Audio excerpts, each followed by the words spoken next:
What's going on, Bears fans? This is Tommy, one half of the Angry Bears Fan Podcast, bringing you a question and an answer, at least for me, is should the Bears trade Jaylon Johnson this offseason?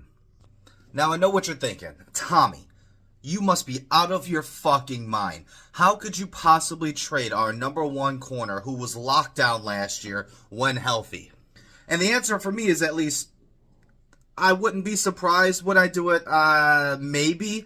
He does come with a huge salary cap hit. If you are trying to clear some space for the books in terms of making a run at free agency this year, Jaylon Johnson definitely would be a trade candidate.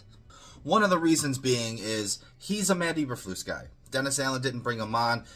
During his opening press conference, Dennis Allen didn't seem like he was too excited about working with Jaylon Johnson. All that smoke and all that hype was directed towards Kyler Gordon. He was really excited about working with Kyler Gordon. Jaylon Johnson was nowhere to be mentioned in terms of those players. Also, it is very difficult to come back from a soft tissue injury that Jaylon Johnson had. Yeah, it was a groin that started off as a groin. He had that core muscle surgery. And we've seen it with other players in the league, especially at that position. Just take a look at our neighbors in the north with Jair Alexander. They signed him to this big contract. He was still good for a couple years, got hurt, and he was never the same after that injury.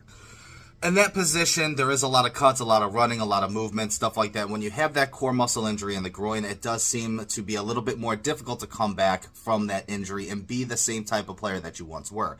Look, Jaylon Johnson was a lockdown corner last year when healthy. Maybe with a full offseason to work out and, get his stuff back together, maybe he does come back next year and regain that number one corner spot. But let's all be honest. When he was on the field this year, he was a liability. He was bad. He made some plays here and there, but he was not the same Jaylon Johnson. And you can chalk that up to, scheme fit, or you could chalk that up to injury. But the fact of the matter is if he's not a scheme fit for this team and the type of defense that Dennis Allen wants to play, then he's going to have to be moved.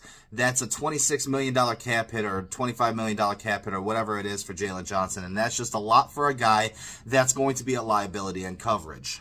And if you're on the train of, hey, let's bring back Nahshon Wright, Nahshon Wright's going to be $15, $16 million a year. That's his projected cap contract to be signed. It's a $15, $16 million a year contract. You can't have that and sign, Trey Hendrickson in the offseason like a lot of Bears fans want to do. And you can't have Jaylon Johnson's $25 million cap hit along with Montez Sweat's $25 million cap hit. It's just not going to happen.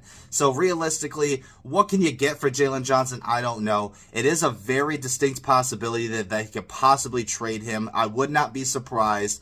I say give him another offseason. If it doesn't work out, trade him at the trade deadline. But let me see what you guys think in the